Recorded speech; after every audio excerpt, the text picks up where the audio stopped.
Hi friends, welcome to Samria channel. Episode 15 second லெவல்ல பாத்தீங்கன்னா எல்லாம் கலந்த கலவையா இருந்தது. ரொமான்ஸ் இருந்தது, ஜெலஸ் இருந்தது, வைல்ட் கார்டு என்ட்ரி இருந்தது, green flag, red flag, comedy எல்லா மொமெண்ட்டும் கலந்து இருந்தது. ஸோ என்னென்ன நடந்ததுன்னு பார்க்கலாம். அதுக்கு முன்னாடி நிறைய பேர் வந்து கமெண்ட்ல வந்து கேட்குறீங்க, எப்படி வந்து வெக்கே ரிப்ளை பண்ணிட்டு இருக்காரு, அவர் தான் வீட்டுக்குள்ள இருக்காரு அப்படின்ற மாதிரி கேட்குறீங்க.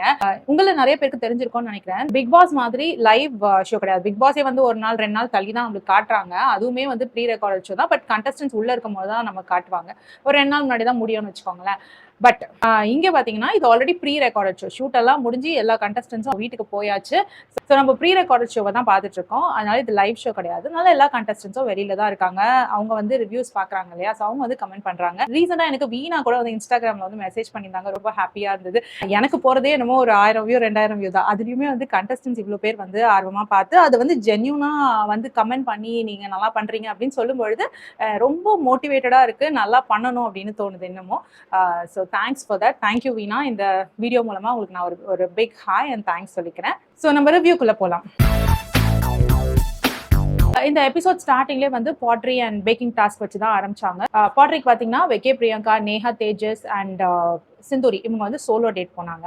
மோனிஷா, ஆபித், தினேஷ், வினா இவங்க வந்து பேக்கிங்க்கு போனாங்க. டாஸ்க் பத்தி எல்இடி டிவில இன்ஸ்ட்ரக்ஷன் வந்த உடனே பிரியங்கா பண்ண விஷயம் பாத்தீங்கன்னா, நான் சோலோ டேட் போறேன், நானும் சிந்துரியும் சோலோ டேட் அப்படின்னாங்க. அது வந்து வெக்கேவை வெறுப்பேத்துறதுக்கு தான் நல்லாவே தெரிஞ்சிச்சு. பட் அந்த வார்த்தை வந்து வெக்கேவை ரொம்ப அப்செட் பண்ணிருச்சு. அவர் வந்து அப்படியே ஆஃப் ஆயிட்டார். அவர் முகமே மாறி போயிடுச்சு. அதுக்கப்புறம் பாத்தீங்கன்னா தினேஷ் தான் பாத்தீங்கன்னா வெக்கேவை புஷ் பண்ணாரு. நீ கேளு, பிரியங்கா கிட்ட கேளு, நம்ம பேக்கிங் போலாமா, பாட்ரி போலாமான்னு கேளுன்ற மாதிரி அவர் தான் வந்து புஷ் பண்ணிட்டு இருந்தாரு. பிரியங்கா ஃபைனலா வந்துட்டு சரி நான் விளையாட்டுக்கு தான் பண்ணேன், நான் வந்துட்டு பாட்ரிக்கு போகணும்னு நினைக்கிறேன் அப்படின்னு சொல்லவும் மோனிஷா அண்ட் ஆபித் அதே டைமுக்கு அங்க டிஸ்கஸ் பண்ணிட்டு இருக்காங்க. நானும் பாட்ரிக்கு போகணும் அப்படின்ற மாதிரி மோனிஷா கேட்கறாங்க. ஆபித் வந்து பேக்கிங் போலான்னு சொல்றாரு. இது மோனிஷா அண்ட் ஆபித் இவங்க 2 பேருக்குள்ள டிஸ்கஷன்ல கடைசியா முடிவெடுக்கிறது வந்து பாட்ரிக்கு போலாம் அப்படின்ட்டு முடிவெடுக்கிறாங்க. ஸோ இது வந்து மோனிஷாவுடைய டெசிஷன். மோனிஷாவுடைய டெசிஷனுக்காக ஆபித் வந்து ஓகே சொல்றாரு. அதே மாதிரி தான் இங்க வெக்கே அண்ட் பிரியங்கா விஷயத்திலயும் பாத்தீங்கன்னா பிரியங்காக்கு பிடிக்கும் தான் வெக்கே வந்து ஓகே சொல்றாரு, நம்ம வந்து பாட்ரி போலாம் அப்படின்ற மாதிரி. சோ இங்க எப்படி நடக்க, இப்போ பாட்ரிக்கு போனோம்னா ஒரு 2 கப்பலால தான் போக முடியுமா. 2 கப்பல் அப்படின்றப்போ ஒன்னு வந்து தேஜஸ் அண்ட் நேஹா ஆல்ரெடி செலக்ட் பண்ணிட்டாங்க போல இருக்கு. ஸோ நெக்ஸ்ட் இருக்கிறது பாத்தீங்கன்னா மோனிஷா அண்ட் ஆபித் இவங்க 2 பேரும் போறேன்னு சொல்லிட்டு இருக்காங்க. அதனால வெக்கே என்ன பண்றாரு, பிரியங்காக்கு பிடிக்குதுன்னு சொல்லிட்டு மோனிஷா கிட்ட போயிட்டு கேட்கிறாரு, இந்த மாதிரி நாங்க பாட்ரிக்கு போய்க்கிறோமே அப்படின்ற மாதிரி ரெக்வஸ்ட் பண்ணி கேட்கிறாரு. மோனிஷாவை எப்படியோ ட்ரை பண்ணி கன்வின்ஸ் பண்றாரு. அண்ட் ஆபித் கிட்டயும் போயிட்டு மோனிஷா ஓகே சொல்லிட்டாங்க, நீங்க வந்து பேக்கிங் போங்க அப்படின்ற மாதிரி சொல்லவும் ஆபித் வந்து என் ஃபர்ஸ்ட் சாய்ஸே அதுதான், ஸோ பேக்கிங் எனக்கு பிரச்சனை இல்லை அப்படின்ற மாதிரி ஹாப்பியா போயிட்டாங்க. ஸோ இந்த விஷயத்துல வந்து மோனிஷா வந்து இப்போ கொஞ்சம் சாந்தமான மோடுக்கு வந்துட்டாங்க போல இருக்கு. போதும், இதுக்கு மேல வந்து நம்ம வெக்கேவை அட்டாக் பண்ண வேணாம், வெக்கே விட்டுருவோம் அப்படின்னு வெக்கேவையும் பிரியங்காவையும் விட்டாங்க போல. வீக்கெண்ட் எப்படியோ முடிஞ்சு போச்சு இல்லையா, இனிமே வந்து நெக்ஸ்ட் எவிக்ஷனுக்கு நெக்ஸ்ட் ஆளை நம்ம பார்த்துப்போம் அப்படின்னு மோனிஷா வந்து வெக்கேவை விட்டாங்க போல இருக்கு. மோனிஷாவும் வந்து பிரியங்காக்காக விட்டு கொடுத்துட்டாங்க. இடத்துல வந்துட்டு 2 பேரை பாராட்டணும். ஒன்னு வந்து மோனிஷா வந்து அக்செப்ட் பண்ணி இல்ல அது ஒரு பிரச்சனையாக்கி இல்ல நான் பாட்டுக்கு தான் போவேன் அப்படின்னு அடம்பிடிக்காம ஒத்துக்கிட்ட விஷயமும் பெரிய விஷயம் தான். அதே நேரத்துல வந்துட்டு வெக்கேவும் வந்து பிரியங்காக்காக ரொம்ப கியூட்டா அழகா போயிட்டு மோனிஷா கிட்ட வந்து ஆல்ரெடி அவருக்கு சில விஷயங்கள்லாம் இருந்தா கூட அங்க போய் நின்று கேட்டு எனக்கு பாட்ரி விட்டு தரீங்களான்னு கேட்டு அந்த மண்பானை செய்ய 2 பேரும் போயிட்டாங்க இல்லையா. ஸோ அந்த மொமெண்ட்லாம் வந்து ரொம்ப கியூட்டா இருந்தது. வெக்கே பிரியங்காவுடைய டேட் எப்படி இருந்தது அப்படின்னு பாத்தீங்கன்னா, வெக்கே சொன்னாரு இதுதான் என்னோட பெஸ்ட் டேட், நான் இது வரைக்கும் நிறைய டேட் போயிருக்கேன், அவர் சிந்தூரியோட போயிருக்காரு, மோனிஷாவோட போயிருக்காரு, பட் யாரோட இவ்வளவு கனெக்ஷன் ஃபீல் பண்ணது இல்லையா, பிரியங்காவோட போகும்போது ரொம்ப நல்லா இருந்தது அப்படின்னு சொல்லி சொன்னாரு. அண்ட் பிரியங்காவுமே பாத்தீங்கன்னா சின்ன சின்ன மொமெண்ட்லாம் ரொம்ப கியூட்டா இருந்தது. எனக்கு ஏப்ரல் அவர் பின்னாடி கட்டி விட்டதும் சரி, என்ன வந்து கேர் பண்ணி கார்ல ஏத்தி அவங்க இங்க இருந்து வேற ஒரு பிளேஸ்க்கு, அதாவது அவங்க வில்லால இருந்து வேற ஒரு பிளேஸ்க்கு டிராவல் பண்ணி போய் தான் வந்து இந்த டாஸ்க் எல்லாம் பண்றாங்க போல இருக்கு. ஸோ அப்படி டிராவல் பண்ற நேரத்துலயுமே வந்து வெக்கே எனக்கு ரொம்ப கேர் எடுத்துக்கிட்டாரு என் மேல. ஸோ ரொம்ப நாள் கழிச்சு என் மேல ஒருத்தர் கேர் எடுத்துக்கிறாங்க, அது ரொம்ப நல்லா இருந்தது அப்படின்னு பிரியங்கா சொல்லிட்டு இருந்தாங்க. அது இல்லாம அவங்க 2 பேரும் வந்து பாட்ரி பண்ணும் பொழுதுமே அவங்களுக்குள்ள ஒரு நல்ல கெமிஸ்ட்ரி இருந்தது. அதெல்லாம் நம்மளால பார்க்க முடிஞ்சது. ஜாலியா பண்ணாங்க. இந்த தடவை வந்துட்டு வெக்கே டைரக்டாவே பிரியங்கா கிட்டே சொல்லிட்டாரு, இந்த டேட் தான் வந்து சூப்பரா இருக்கு, இதுதான் என்னோட பெஸ்ட் டேட்ன்ற மாதிரி வெக்கே கன்ஃபஸே பண்ணிட்டாரு பிரியங்கா கிட்ட. பட் ஸ்டில் பிரியங்கா அப்போ நோண்டாங்க, ஆனா லெட்டர் மட்டும் வேற யாருக்காவது எழுதுவீங்களா அப்படின்ற மாதிரி நோண்டாங்க. அதுக்கு வெக்கவும் வந்துட்டு பாரு, நெக்ஸ்ட் டைம் லெட்டர்னு வந்தா எக்ஸ்ட்ரா ஷீட் வாங்கி நான் உனக்கு மட்டும் தான் எழுதுவேன் அப்படின்னு சொல்லிட்டு வார்த்தை கொடுத்தாரு. கியூட்டா இருந்தது. இது மட்டும் இல்லாம பிரியங்கா ஆல்ரெடி ஷோல எங்கேயோ ஒரு இடத்துல சொல்லியிருக்காங்க போல இருக்கு, எனக்கு வந்து என்னோட ட்ரீம் பாய் வந்து white shirt and blue jeans போட்டுட்டு வரணும் அப்படின்ற மாதிரி சொல்லியிருப்பாங்க போல இருக்கு. அதை வந்து வெக்கே மனசுல வச்சுட்டு இன்னைக்கு வந்து white shirt and blue jeans எல்லாம் போட்டுட்டு வந்திருந்தாரா. ஸோ அது வந்து ரொம்ப சர்ப்ரைசிங் மொமெண்டா இருந்ததுதான் பிரியங்காக்கு அப்படின்ற மாதிரி அவங்களே சொன்னாங்க. அந்த மொமெண்ட் வந்து எனக்கு ஒரு நல்ல ஃபீல் கொடுத்துச்சு அப்படின்னு பிரியங்கா சொன்னாங்க. இப்போ நம்ம தேஜஸ் அண்ட் நேஹா இவங்க ரிலேஷன்ஷிப்குள்ள வரலாம். அவங்களோட ரிலேஷன்ஷிப் வந்து லைட்டா கிராக் விழுகிற மாதிரி தெரியுது. நல்லா ஸ்ட்ராங்கா போயிட்டு இருந்த ரிலேஷன்ஷிப் வந்து இப்ப லைட்டா கிராக் விழுகிற மாதிரி தெரியுது. ஸோ அதே தான் இந்த டாஸ்க்குக்காக விழால இருந்து அவங்க வேற எங்கேயோ டிராவல் பண்ணி போகும்போது அந்த கார்ல டிராவல் பண்ணி போகும்போது தேஜஸ் வந்து நேஹா கிட்ட ஒழுங்காவே பேசிட்டே வரலையாம். அதுக்கப்புறம் அங்க போய் டாஸ்க் பண்ணும்பொழுது அவர் திரும்பவும் ஃபன் பண்றது, ஜோக் அடிக்கிறது அப்படின்ற மாதிரி நல்லா இருந்தாராம். ஸோ எனக்கு என்ன புரிஞ்சிச்சு நேஹா சொன்னதுலன்னு பார்த்தா, ஆஃப் கேமரால ஒரு மாதிரியும் ஆன் கேமரால ஒரு மாதிரியும் தேஜஸ் இருக்காரு அப்படிங்கிற மாதிரி தான் நேஹா ஃபீல் பண்ற மாதிரி தெரிஞ்சிச்சு. ஸோ ஒரு பர்சன் வந்து ரியலாவே நம்ம கிட்ட அன்பா இருக்காங்கன்னா அவங்க எல்லா இடத்துலயும் லவ் காட்டணும்ல அப்படிங்கிற மாதிரி தான் நேஹா கேட்குறாங்க. இப்போ பிரியங்காலாம் சொன்னாங்கல்ல, எனக்கு போகும்போதும் வரும்போதும் கூட வந்துட்டு எனக்கு கேர் கொடுத்துட்டே வந்தாரு வைக்க அப்படின்னு சொல்லிட்டு. ஸோ அங்க ஒரு சின்ன ஒரு அன்பு தெரியுது இல்லையா? ஸோ அந்த அன்பு வந்து இங்க இல்லையே அப்படின்ற மாதிரி தான் தோணுச்சு நேஹா சொல்லும் பொழுது. அது நேஹாவே வந்து ஷேர் பண்றாங்க. நான் வந்து அங்க சிரிச்சேன் கேமரா முன்னாடி, பட் அது நிஜமாவே சிரிக்கல, மனசுக்குள்ள அவ்வளவு கோபம் இருந்தது. திரும்பி வரும்பொழுது நாங்க ரொம்ப ஒன்றும் பேசிக்கல அப்படின்ற மாதிரி சொன்னாங்க. பிரியங்காவுமே வந்து வந்த உடனே நேஹாவை கேட்கறாங்க எப்படி போச்சுன்னு சொல்லிட்டு. அப்போ நேஹா வந்து இதை பத்தி பேச வேணாம்னு சொல்லிடுறாங்க. அதே டைமுக்கு தேஜஸ் கிட்டயும் கேட்கறாங்க, பிரியங்கா என்ன பிரச்சனை கேட்டியா அப்படின்னு கேட்கும்பொழுது தேஜஸும் சொல்றாரு, எனக்கு என்னன்னே தெரியல, நான் ஒரு 100 டைம்ஸ் கேட்டிருப்பேன், எனக்கு ஒரு மாதிரி எக்ஸாஸ்ட் ஆகுது அப்படின்னு சொல்லிட்டு. நான் எவ்வளோ கேர்ள்ஸை டேட் பண்ணியிருப்பேன், யாரு கூடயும் எனக்கு இந்த மாதிரி இருந்தது இல்லை, இது வந்து எனக்கு ஒரு மாதிரி எக்ஸாஸ்ட் ஆகுது அப்படின்னா. எக்ஸாஸ்ட் ஆகுதுன்னா கிட்டத்தட்ட போர் அடிக்குது அப்படின்னு சொல்ற மாதிரி தான் இருந்தது எனக்கு. ஸோ பர்சனலாக என்னோட ஒப்பீனியன் இந்த நேஹா அண்ட் தேஜஸ் ரிலேஷன்ஷிப்பில் பார்த்தா அவங்க 2 பேருக்குமே வந்து ஒரு டவுட் வருது லைட்டாக. நம்ம போயிட்டு இருக்கிற பாத் கரெக்ட் தானா, நம்ம டேட் பண்ணுற பர்சன் வந்து கரெக்ட் தானா அப்படின்னு 2 பேருக்குமே ஒரு டவுட் இருக்கு. கண்டிப்பாக நேஹா அண்ட் தேஜஸ் இவங்க 2 பேருக்குமே ஒரு டவுட் இருக்கு. ஏன்னா இதுக்கு பின்னாடி வந்து ஒரு டாஸ்க்ல கூட வந்து ஸ்ருதிகா வந்து நேஹா கிட்ட கேட்குறாங்க, உங்க ட்ரீம் பாய் வந்து எப்படி இருக்கணும் அப்படின்னு கேட்கும்பொழுது நேஹா சொல்றாங்க, எனக்கு வந்து டிரான்ஸ்பரன்சி வேணும், கம்யூனிகேஷன் வேணும், ட்ரூத்ஃபுல்லாக இருக்கணும் அப்படின்ற மாதிரி சொல்றாங்க. அவர் ஸ்ருதிகா சொல்றாங்க, இதெல்லாம் பேசிக் தானே, இது எல்லாருக்கிட்டையும் எதிர்பார்க்குற விஷயம் தானே, வேற எதனா சொல்லுங்க கேட்கும்போது நேஹா வந்து அந்த பேசிக்கே எங்களுக்கு கிடைக்க மாட்டேங்குது, அந்த பேசிக்கே வந்து நிறைய பேர் வந்து எங்களுக்கு தர மாட்டேங்கிறாங்களே அப்படின்னு சொல்றாங்க. ஸோ இது வந்து மெசேஜ் டு தேஜஸ் தான். நேஹா கொடுக்குற இந்த ஹிண்ட் வந்து மெசேஜ் டு தேஜஸ். ஸோ என்ன கேட்டா நேஹாவுடைய இந்த திங்கிங் வந்து ஆஃப் கேமரா தேஜஸ் உடைய பிஹேவியரை வச்சு தான் இருக்கும் அப்படின்றது எனக்கு ஃபீல் ஆகுது. மோனிஷா அண்ட் அபித் இவங்களோட டேட் பார்த்தீங்கன்னா ஒரே கொஞ்சலா இருந்தது, லைக் ரொமான்டிக்கா இருந்தது. 2 பேருமே அவங்களே வந்து மாத்தி நீங்க ரொமான்டிக் நாங்க ரொமான்டிக் அப்படின்னு மாத்தி பாராட்டிக்கிறாங்க. டேட் வந்து ஆஸ் யூஷுவல் ஃபன்னா போச்சு, ரொம்ப கம்ஃபர்ட் லெவல் இருந்த மாதிரி இருந்தது, ஸ்ட்ராங்கா டெவலப் ஆயிட்டு இருக்க மாதிரி இருக்கு. வீணா தினேஷ் இவங்களோட பேக்கிங் டேட்லயும் வந்துட்டு நல்ல ஃபன்னா தான் போச்சு. அதுல பாத்தீங்கன்னா பேக் பண்ணது தினேஷ், பேக்கிங் பண்ணது ஹெல்ப் பண்ணினதோ இல்ல வந்து பேசிக்கிட்டே நின்னதோ வீணா. ஸோ அங்கேயுமே வந்து வீணா வந்து ஒரு விஷயம் சொல்றாங்க தினேஷ் கிட்ட, நீங்க வந்து எனக்கு அட்டென்ஷனே கொடுக்கல, நம்ம இந்த டாஸ்க் பண்ணும்போது நீங்க என்கிட்ட எப்படி நடந்துக்கிறீங்கன்னு பாக்குறதுல தான் நான் இருந்தேன், ஆனா நீங்க வந்து எனக்கு அட்டென்ஷனே கொடுக்கல, நீங்க சமையல்ல தான் ரொம்ப கான்சென்ட்ரேட் பண்ணீங்க அப்படின்னு சொல்லுவோம். தினேஷ் வந்து சாப்பிட்றவங்களுக்கு அது நல்லா இருக்கணும்ல, அதனால தான் நான் சமையல்ல கான்சென்ட்ரேட் பண்ணேன் அப்படின்னு சொல்லிட்டு வீணாக்காக பேசினாரு. ஆனா எனக்கு எப்படி இருந்ததுன்னா, பாவம் அந்த மனுஷன் சமைப்பாரா இல்ல அட்டென்ஷன் கொடுப்பாரா? ஒரு சமைக்கிறது ஒரு பெரிய டாஸ்க் தெரியுமா உங்களுக்கு? எவ்வளவு கஷ்டமான விஷயம் தெரியுமா? அது கான்சென்ட்ரேஷன் எவ்வளவு முக்கியம் தெரியுமா? ஸோ அந்த மாதிரி அவர் பேக் பண்ணிட்டு இருக்காரு கான்சென்ட்ரேட் பண்ணி. வீணா என்னன்னா அட்டென்ஷன் கொடுக்க மாட்டேங்கிறாங்கன்னு கவலைப்படுறாங்க. ஸோ இந்த அட்டென்ஷன் எக்ஸ்பெக்டேஷன்லாம் வந்து பார்த்தீங்கன்னா ஸ்டார்டிங்ல தான் இருக்கும். லைக் இவங்க எல்லாருமே வந்து ஒரு லேட் 20s இல்லைனா ஏர்லி 30ஸ்ல இருக்கிறவங்க தான் இல்லையா? ஸோ இன்னமும் வந்து இவங்க நான் சின்ன பசங்க அப்படின்னு தான் சொல்லுவேன். இன்னும் கொஞ்சம் நாள் போச்சுன்னா, அதாவது ஒரு கல்யாணம் ஆகி ரூஃப்குள்ளேயே நீங்க வந்து கொஞ்சம் வருஷங்கள்லாம் வாழ்ந்துட்டீங்கன்னு வச்சுக்கோங்களேன். அதுக்கப்புறம் இந்த அட்டென்ஷன் எக்ஸ்பெக்டேஷன் அப்படின்னா வந்துட்டு இதெல்லாம் என்னங்க அப்படின்னு சொல்லி கேட்பீங்க. அதுக்கப்புறம் நம்மளுக்கு வேண்டியதெல்லாம் வெறும் கம்பானியன்ஷிப் தான். என்ன நீ சாப்பிட்டியா, போனியா, வந்தியா, வீட்டுக்கு வந்தா ஒரு பர்சன் இருப்பாங்க.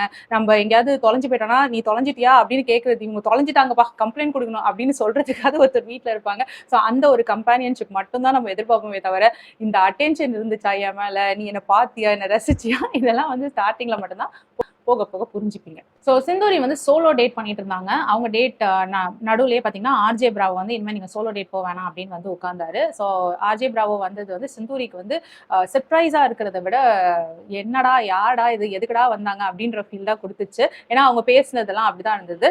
சிந்தூரி வந்துட்டு உள்ள கனெக்ஷன் மேக் பண்றதுக்கு வந்த மாதிரியே தெரியல. யாருக்கும் வந்து நான் ஸ்பேஸ் கொடுக்க மாட்டேங்க, எவனும் என் பக்கத்துல வரக்கூடாது, எல்லாம் தள்ளி போங்க அப்படின்ற மோட்ல தான் சிந்தூரி இருக்காங்க. சிந்தூரி என்ன நினைப்புல உள்ள வந்தாங்கன்னே தெரியல. அங்க வந்து ஸ்பேஸ் கொடுக்கவே அவங்க ரொம்ப யோசிக்கிறாங்க. யார்கிட்டயும் வந்து அவ்வளவு ஈஸியா வந்து அவங்க என்ன மனசு விட்டு பேசுறதோ அப்ரோச்சபிளாவே வந்து அவங்க இல்ல. அதாவது இந்த செகண்ட் லவ் ஷோக்கு வந்து அப்ரோச்சபிளா இருக்கணும்ல, அந்த அப்ரோச்சபிள் மோட்லயே வந்து சிந்தூரி இல்ல அப்படின்ற மாதிரி தான் தோணுச்சு. இவங்க கான்வர்சேஷன்ல பாத்தீங்கன்னா ரொம்ப நிறைய டிஸ்அக்ரிமெண்ட் இருந்தது. நீங்க கொஞ்சம் இதை தொடாதீங்களேன், நீங்க இதை பண்ணாதீங்களா அப்படின்ற மாதிரி தான். பிராவோ எவ்வளவோ கனெக்ட் பண்ண ட்ரை பண்ணாங்க, பட் சிந்தூரி வந்து ப்ளீஸ் கொஞ்சம் தள்ளியே இல்லைங்க அப்படின்ற மாதிரி மோட்ல தான் இருந்தாங்க. இங்க வந்து வெக்கே அண்ட் பிரியங்கா ரிலேஷன்ஷிப்ல வந்து பாத்தீங்கன்னா எனக்கு ஒரு மிக்ஸ்டு ஃபீலிங் இருக்கு பிரியங்காவை பத்தி.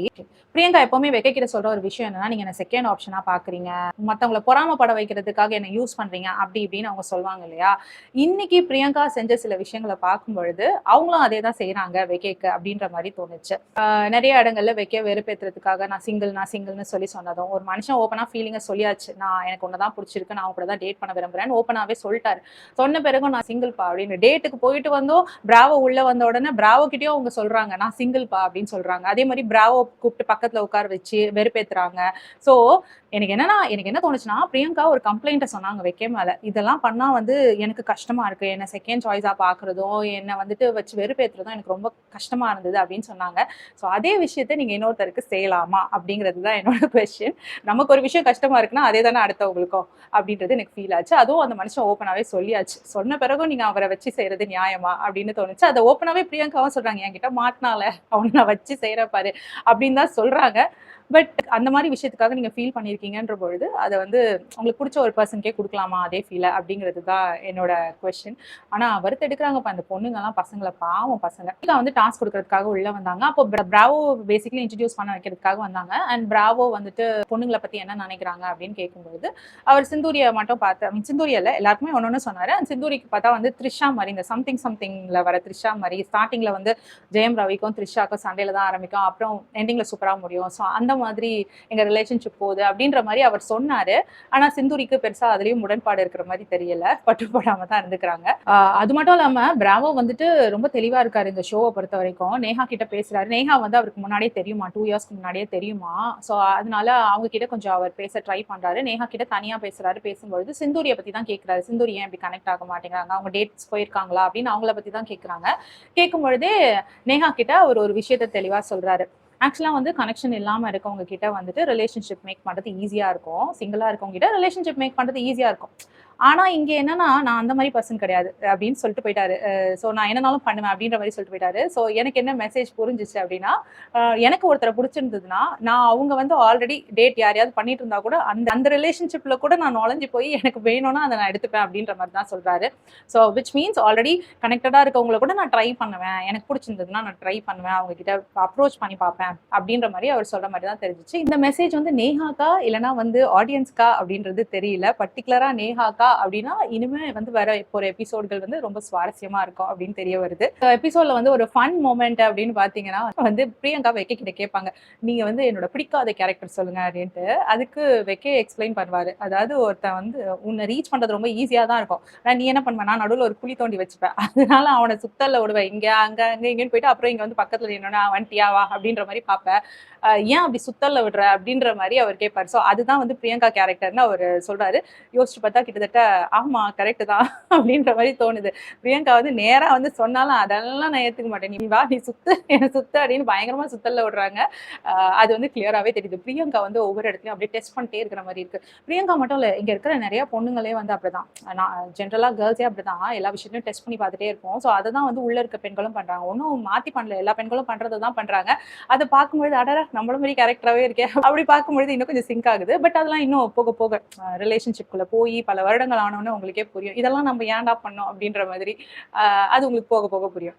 ஸோ இந்த எபிசோட பொறுத்த வரைக்கும் நான் என்னோட ரியாலிட்டி செக்குக்கு வந்துடலாம். இது என்னோட பர்சனல் சாய்ஸ் மட்டும் தான். ஸோ உங்களுக்கு வேற எதனா இருந்தால் கண்டிப்பாக கமெண்ட் செக்ஷன்ல சொல்லுங்க. ஃபர்ஸ்ட் வந்து நம்ம கிரீன் ஃபிளாக் பார்த்துடலாம்.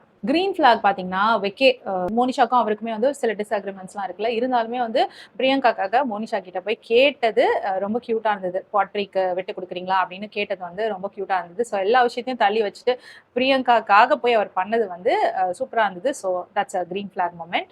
ரெட் ஃபிளாக், பிரியங்கா திரும்பவும் அதாவது வெக்கே தன்னோட ஃபீலிங்ஸை எக்ஸ்பிரஸ் பண்ண பிறகும் திரும்பவும் வந்துட்டு அவர் டெஸ்ட் பண்ணிட்டே இருக்கிறதா இருக்கட்டும், பிராவோ வச்சு வெறுப்பேற்றுறதாவே இருக்கட்டும், அதெல்லாம் வந்துட்டு கொஞ்சம் ரெட் ஃபிளாக்னு சொல்லுவேன். ஏன்னா அந்த ஃபீல் பத்தி அவங்களுக்கு ஆல்ரெடி தெரியும். அப்படி இருக்கும்பொழுது அதே ஃபீலை இன்னொருத்தருக்கு கொடுக்கறது அது எப்படி கரெக்ட் ஆகுமா அப்படின்றது தான் என்னோட கொஸ்டின். ஸோ அதனால இந்த எபிசோட பொறுத்த வரைக்கும் அந்த moment red flag. Comedy moment அப்படின்னா கண்டிப்பா வெக்கே வந்து பிரியங்காக்காக சொன்ன விஷயம் தான் எனக்கு செம்ம சிரிப்பா இருந்தது. குழி தோண்டி வச்சுப்பேன், உன்னை நேரா ரீச் பண்ண முடியாது, சுத்தல்ல விட்டு வர வைப்பேன் அப்படின்னு சொல்றது வந்து கரெக்டான ஆப்டான ஆன்சரா இருந்தது. பிரியங்கா கொஞ்சம் அப்படிதான் பண்றாங்க. சர்ப்ரைசிங் மொமெண்ட் அப்படின்னு பார்க்கும்பொழுது பிராவோ என்ட்ரி அண்ட் பிராவோவுடைய டாக்ஸுமே வந்துட்டு ரொம்ப அந்த ஷோக்கு அவர் ரெடியாக வந்திருக்காரு அப்படின்னு தெரியுது. கனெக்ஷனில் இல்லாதவங்க மட்டும் நான் கரெக்ட் பண்ண மாட்டேன், கனெக்ஷனில் இருக்கிறவங்க கூட வந்து எனக்கு வேணா நான் கரெக்ட் பண்ணிப்பேன் அப்படின்னு சொல்கிறாரு பார்த்தீங்களா. ஸோ அவர் ஷோக்கு வந்து ஃபுல்லாக ரெடியாகி வந்திருக்காரு அப்படிங்கிறது வந்து தெரியுது. ஸோ சர்ப்ரைசிங் எலிமெண்ட்னா பிராவோட என்ட்ரி. இன்னைக்கு எபிசோட் பார்த்தீங்கன்னா நான் கொடுக்குற ரேட்டிங் 10க்கு வந்து 8.8 கொடுக்கலாம். நீங்கள் என்ன ரேட்டிங் கொடுக்குறீங்கன்னு கமெண்ட் செக்ஷனில் சொல்லுங்கள். ஏன்னா வந்து கொஞ்சம் எல்லாமே இருந்த மாதிரி இருந்தது, எமோஷன்ஸ், ஜெலசி, காமெடி, ஃபன் எல்லாமே இருந்த மாதிரி இருந்தது. ஸோ அதுக்காக வந்து ஒரு 8.8 கொடுக்கலாம். எல்லா ஆஸ் யூஷுவல் இந்த வாரமும் வந்து எல்லா எபிசோட்ஸையும் ஏற்றி விட்டாங்க. ஸோ பார்க்குற சுவாரஸ்யம் குறைஞ்சாலும் நம்ம வந்து 1 by 1 தான் ரிவ்யூ பண்ண போகிறோம். அதனால நான் ஒரு எபிசோட் தான் பார்த்துட்டு வந்து ரிவ்யூ பண்ணிட்டு இருக்கேன். இனிமேல் வர எபிசோட்ஸை பார்த்து நம்ம ரிவ்யூ பண்ணலாம். நான் வந்து சர்ப்ரைஸ் குறைஞ்சிடக்கூடாது அப்படின்றதுக்காகவே வந்து ஒரு எபிசோடாக பார்த்துட்டு வந்து நான் ரிவ்யூ பண்ணுறேன். ஏன்னா ஒவ்வொரு எபிசோடுக்கும் நம்மளுடைய பர்செப்ஷன் மாறிக்கிட்டே இருக்கு இல்லையா. அதனால 1 by 1 நம்ம போகலாம் அப்படின்னு ஒரு எபிசோட் பார்த்து வந்து ரிவ்யூ பண்ணியிருக்கேன். ஸோ எபிசோட் 15ஓட ரிவ்யூ இதுதான்.